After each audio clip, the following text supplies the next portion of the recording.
Benvenuti, oggi è mercoledì 10 luglio 2024. Il sole sorge alle 5:47 e tramonta alle 20:23. La luna sorge alle 10 e cala alle 23:17.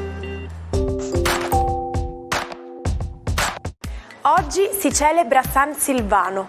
Il nome Silvano ha origine latina e significa abitante del bosco. Il 10 luglio è la giornata internazionale di sensibilizzazione sulla sindrome di deficit di GLUT1. La sindrome da deficit del trasportatore del glucosio di tipo 1, conosciuta anche con la sigla GLUT1 o GLUT1-DS, è una malattia genetica rara che compromette il normale transito del glucosio dal sangue al cervello, causando l'assenza o una forte riduzione del glucosio stesso a livello encefalico, con conseguenze cerebrali gravissime. Negli ultimi studi pubblicati, la prevalenza della malattia è stimata in circa un caso ogni 24.000 persone. Sono 87 le candeline per l'ex dirigente sportivo e manager calcistico Luciano Moggi. Dal 1994 al 2006 ha ricoperto la carica di direttore generale della Juventus. Prima è stato dirigente del Napoli di Maradona, capace di conquistare 2 scudetti, gli unici della storia del club partenopeo. Dal 2006 è stato coinvolto nello scandalo di Calciopoli, che ha colpito il mondo del pallone italiano. Festeggia 70 anni il giornalista, scrittore e autore televisivo Michele Serra. Nel 1986 cura una rubrica satirica per il quotidiano L'Unità, che più tardi diventa un inserto e poi un settimanale col nome Cuore. Autore dei testi che segnano l'esordio teatrale del comico Beppe Grillo, dal 1996 passa al gruppo editoriale L'Espresso, per cui è editorialista e curatore della rubrica La Maca sul quotidiano La Repubblica. Infine, oggi compie 49 anni Martina Colombari. Nel 1991 è stata eletta Miss Italia. Al cinema ha recitato in Abbronzatissimi con Jerry Calà e in Paparazzi di Neri Parenti. Ha partecipato a fiction televisive come Carabinieri, Un medico in famiglia e I Cesaroni. Dal 2004 è sposata con l'ex calciatore Alessandro Costa Curta. Nel bel mezzo del mare della Papua Nuova Guinea, nel freddo novembre del 1913, Corto Maltese, un coraggioso marinaio, cade vittima di un ammutinamento e si trova in pericolo di vita. Ma ecco, giunge in suo soccorso Rasputin, che lo accoglie a bordo della sua misteriosa nave. È l'inizio della storia a fumetti che ha dato vita al celebre personaggio di Corto Maltese, creato dallo scrittore e disegnatore riminese Ugo Pratt. Era il 10 luglio del 1967 quando il primo episodio fu pubblicato sulla rivista Sergente Kirk. Sapete che esiste una città sottomarina?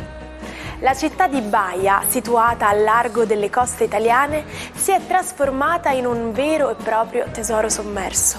Questa antica città romana era famosa per le sue terme, i palazzi sfarzosi e le ville lussuose, ma un giorno è stata inghiottita dal mare. Oggi gli appassionati di archeologia subacquea possono esplorare le rovine e ammirare un mondo sepolto sotto le onde. Buongiorno ai 12. Oggi una lucida luna in Vergine si trova a dibattere con Giove per le sue ambizioni. E cosa vorranno ottenere i 2 pianeti? Cose diverse sicuramente. Vediamo come. Ariete, Giove è sicuramente dalla vostra parte, quindi aumenta il bisogno di espansione e di comunicazione. La Luna è troppo distante in gradi, quindi oggi ascolterete di meno l'emotività o anche dubbi e procederete sempre più sicuri verso la vostra passione. Toro, Marte e Urano premono e forse alcuni di voi hanno rammevisato che probabilmente potreste aver esagerato. La luna in trigono vi aiuterà a riflettere un po' su come recuperare alcune faccende e dinamiche lavorative e professionali. Gemelli, la giornata di oggi vi vede come uno dei due protagonisti di questa quadratura tra Luna e Giove. Il Giove che voi ospitate, un Giove ambizioso e comunicativo, ma la Luna non è d'accordo. In questo caso per voi rappresenta l'area familiare, quindi vi potreste trovare a prendere delle decisioni che probabilmente non faranno contenti i vostri familiari, i vostri congiunti o il partner, ma voi siete convinti di essere nel giusto. Cancro, la giornata di oggi è una giornata decisamente molto interessante perché la Luna fa un buon gioco di sestile a voi, ma quadrando con Giove vi ricorda di alcune ambizioni professionali e affettive non ancora del tutto soddisfatte. Per questo aumenta in voi il desiderio di concludere in senso positivo sia nell'uno che nell'altra direzione. Leone, la giornata di oggi parla di economia, probabilmente dovete stare molto attenti alle spese perché potreste ravvisare una certa dispersione, probabilmente entrerete nell'ordine di idee di rinunciare a un viaggio. Vergine, oggi anche voi siete protagonisti di questa quadratura Luna-Giove. La vostra Luna vorrebbe ordinare tutto, ma Giove vi dice che c'è troppa confusione intorno e troppe persone da accontentare, di cui sentire le ragioni. Vi sentirete probabilmente un po' confusi, ma troverete supporto nella dimensione familiare. Bilancia, oggi Giove è dalla vostra parte, la Luna però si fa un po' più emotiva. Probabilmente vi chiedete se è il caso di procedere senza un perché convinto in direzioni che sono di ordine professionale, amministrativo, per la famiglia, e anche sentimentalmente c'è qualcosa che sembra non tornare come vorreste voi. Scorpione, una giornata molto interessante visto che la Luna è compatibile, ma richiama alle ambizioni di Giove. Probabilmente piano piano state entrando nell'ordine di idee che un paziente lavoro di restaurazione di alcuni rapporti vi porterà a un benessere. Mercurio continua a essere un po' refrattario ai vostri gradi, quindi usate meno le parole, ma più il vostro senso affettivo. Sagittario, una giornata che prevede una luna contro, una luna di quadratura, quindi emotivamente oggi potreste sentirvi un po' soli nel dover svolgere delle faccende lavorative e pratiche che vi richiederanno molto tempo, ma in mattinata riuscirete a risolvere tutto, come sempre, in una sfida che amate vincere. Capricorno, trigono della luna oggi, ma Giove vi ricorda quante ancora cose volete fare e svolgere. Fermatevi un po' e accettate il fatto che una cosa alla volta magari riesce meglio. Non si può sempre pensare in grandi, cari ambiziosi Capricorno. Acquario, luna abbastanza distante dai vostri gradi da non preoccuparvi emotivamente e quindi tirate un sospiro di sollievo. Giove però è dalla vostra, seppure Mercurio non vi aiuta dalla sua opposizione e quindi potete utilizzare meno le parole, sarete sicuramente molto generosi nei fatti concreti e porterete dei risultati assolutamente eccellenti. Pesci, giornata oggi che prevede un Giove un po' pretenzioso, proprio perché vi chiede ancora una volta di adoperarvi per tutti. Questo Giove forse vi manda in confusione perché ci sono troppe cose da tenere da conto. Di contro la Luna in opposizione non vi aiuta a vedervi vincenti in serata. Tutto sembra essere più leggero, anche se sarete molto stanchi. Nel caldo pomeriggio del 10 luglio 1976, un odore acre e un forte bruciore agli occhi si diffondono nell'aria, annunciando alla popolazione di Seveso, nelle zone limitrofe della Brianza, l'arrivo di una nube tossica carica di diossina. L'origine di questo incubo si trova negli stabilimenti ICMESA, dove un incidente ha provocato la fuoriuscita di una sostanza chimica utilizzata per i diserbanti. Non ci sono vittime umane, ma decine di persone avvertono disturbi alla pelle, lasciando tutti in preoccupazione. Ma gli effetti più devastanti si registrano sull'ecosistema circostante.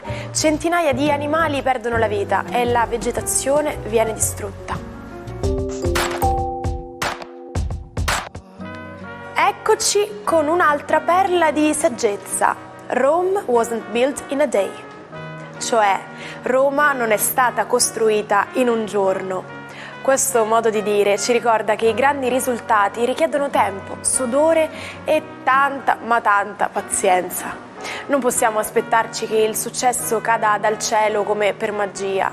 È un promemoria che ci insegna a non cercare scorciatoie, ma a lavorare sodo per ottenere risultati duraturi.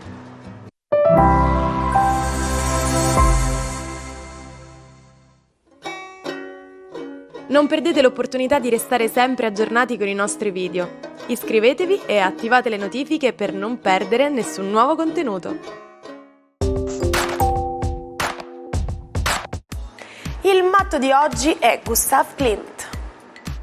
Ha attraversato momenti bui dopo aver perso padre e fratello, ma ha trovato conforto accanto alla sua musa Emile. Gustav dipingeva donne in modi unici, le rendeva seducenti, misteriose e affascinanti. Durante i suoi viaggi in Italia si è innamorato delle chiese di Ravenna e ha usato i loro mosaici per rendere le sue opere ancora più straordinarie. Insieme ad altri artisti ha fondato un movimento chiamato Secessione Viennese, che lottava per la libertà di espressione artistica. Gustav ha ricevuto riconoscimenti importanti, come il primo premio dell'Esposizione internazionale di arte di Roma. Ma il destino ha riservato un colpo terribile. Durante un altro viaggio a Roma, Gustav ha avuto un ictus che ha messo fine alla sua vita. Nonostante la sua eredità artistica, i suoi 15 figli non sono riusciti a mantenerla. Ci salutiamo con la frase del giorno: chi è felice renderà felici anche gli altri. Vi auguriamo quindi di portare felicità ovunque voi andiate. Ci trovate sempre qui domani per iniziare insieme un nuovo giorno. Buona giornata da Martina.